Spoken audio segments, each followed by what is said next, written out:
اصحاب کہف یہ 7 افراد پر مشتمل ایسی جماعت تھی جو اپنا ایمان بچانے کے لیے ایک غار میں چلے گئے تھے اور وہ وہاں 300 سال تک سوتے رہے۔ آخر کس طرح یہ اصحاب اتنے لمبے عرصے تک سوتے رہے اور خدا تعالیٰ نے انہیں کس طرح بیدار فرمایا، ان کے غار میں اس طرح چلے جانے کا مکمل واقعہ جاننے کے لیے اس معلوماتی ویڈیو کو پورا دیکھیں تاکہ آپ کی معلومات میں اضافہ ہو۔ حضرت عیسیٰ علیہ السلام کے آسمان پر اٹھا لیے جانے کے بعد عیسائیوں کا حال بے حد خراب ہو گیا تھا۔ لوگ بت پرستی کرنے لگے تھے اور دوسروں کو بت پرستی کرنے پر مجبور کرنے لگے تھے۔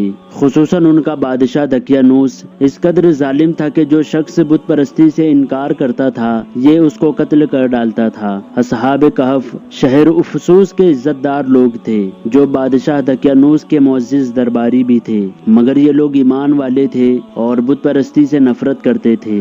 دقیانوس کے ظلم سے پریشان ہو کر یہ لوگ اپنا ایمان بچانے کے لیے دربار سے بھاگ نکلے اور قریب کے پہاڑ میں ایک غار کے اندر چھپ گئے اور اسی میں وہ سو گئے۔ یہ اصحاب 300 برس سے بھی زیادہ عرصے تک اسی حال میں سوتے رہ گئے۔ دقیانوس نے جب ان لوگوں کو تلاش کرایا تو اس کو معلوم ہوا کہ یہ لوگ غار کے اندر ہیں تو وہ بے حد ناراض ہوا۔ انتہائی غصے میں آ کر اس نے حکم دیا کہ غار کے منہ پر ایک دیوار بنا کر غار کو بند کر دیا جائے تاکہ یہ لوگ اسی میں مر جائے اور وہی غار ان لوگوں کے لیے ان کی قبر بن جائے۔ مگر دقیانوس نے جس شخص کو یہ کام دیا تھا وہ شخص بہت ہی نیک دل اور صاحب ایمان تھا۔ اس شخص نے اصحاب کہف کے نام، ان کی تعداد، ان کا واقعہ ایک تختی پر لکھ کر تانبے کے ایک صندوق کے اندر رکھ کر دیوار کی بنیاد میں رکھ دیا اور اسی طرح کی ایک اور تختی شاہی خزانے میں بھی محفوظ کروا دی۔ کچھ دنوں بعد دقیانوس بادشاہ مر گیا اور سلطنتیں بدلتی رہی، یہاں تک کہ ایک نیک دل اور انصاف پرور بادشاہ جس کا نام بیدروس تھا تخت نشین ہوا،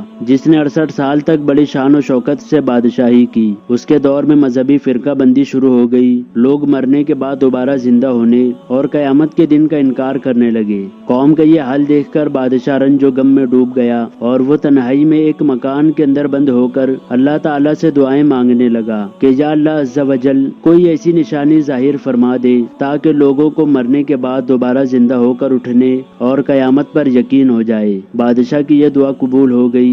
اچانک بکریوں کے ایک چرواہے نے اپنی بکریوں کو ٹھہرانے کے لیے اسی غار کو منتخب کیا اور دیوار کو گرا دیا۔ دیوار گرتے ہی لوگوں پر ایسی دہشت طاری ہوئی کہ سب لوگ وہاں سے بھاگ گئے اور اصحاب کہف خدا کے حکم سے بیدار ہو گئے۔ بیدار ہونے کے بعد ان لوگوں نے آپس میں سلام کلام کیا اور نماز بھی ادا کر لی۔ جب ان لوگوں کو بھوک لگی تو انہوں نے ایک ساتھی کو بازار کھانا لانے کے لیے بھیجا اور کہا کہ یہ بھی معلوم کرو کہ دقیانوس ہمارے بارے میں کیا کہتا ہے۔ وہ شخص غار سے نکل کر بازار گئے اور یہ دیکھ کر حیران ہو گئے کہ شہر میں ہر طرف اسلام کا چرچا ہے اور لوگ اعلان حضرت عیسیٰ علیہ السلام کا کلمہ پڑھ رہے ہیں۔ وہ یہ منظر دیکھ کر حیران ہو گئے۔ پھر وہ ایک کھانے کی دکان پر گئے اور انہوں نے دکاندار کو دقیانوسی زمانے کا سکہ دیا جس کا چلن بند ہو چکا تھا۔ دکاندار کو شک ہوا کہ شاید اسے پرانے زمانے کا خزانہ ملا ہے۔ دکاندار نے اس شخص کو حکومت کے حوالے کر دیا اور حکومتی ذمہ داروں نے ان سے پوچھ تاچھ کی کہ سچ بتاؤ یہ خزانہ کہاں ہے؟ تو اس شخص نے کہا کہ یہ کوئی خزانہ نہیں ہے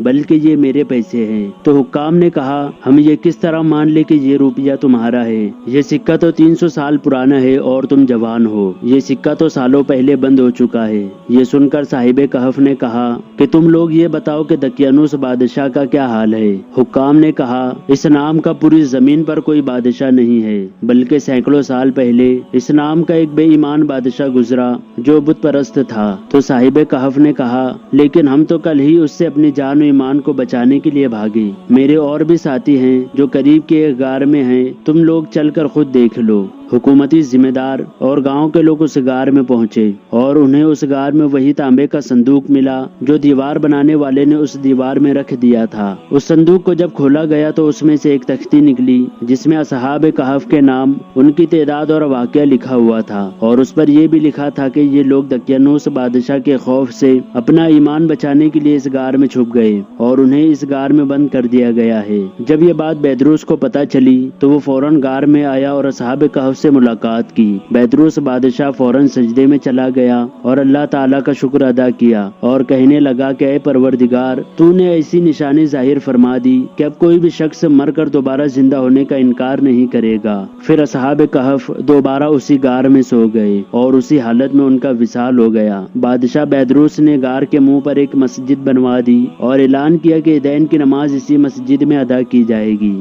امید کرتا ہوں آپ کو یہ ویڈیو پسند آئی ہوگی۔ ویڈیو پسند آنے کی صورت میں اس ویڈیو کو لائک ضرور کریں اور آپ اگر چینل پر نئے ہو تو سویرا اسٹوڈیو کو سبسکرائب کریں، ساتھ ہی ساتھ گھنٹی کے بٹن کو بھی دبا دیں تاکہ آنے والی نئی ویڈیوز کی نوٹیفیکیشن آپ لوگوں کو ملتی رہے۔ آج کے لیے بس اتنا ہی، میں ملوں گا آپ سے ایک اور نئی انفارمیٹیو ویڈیو کے ساتھ، تب تک کے لیے اپنا خیال رکھیں۔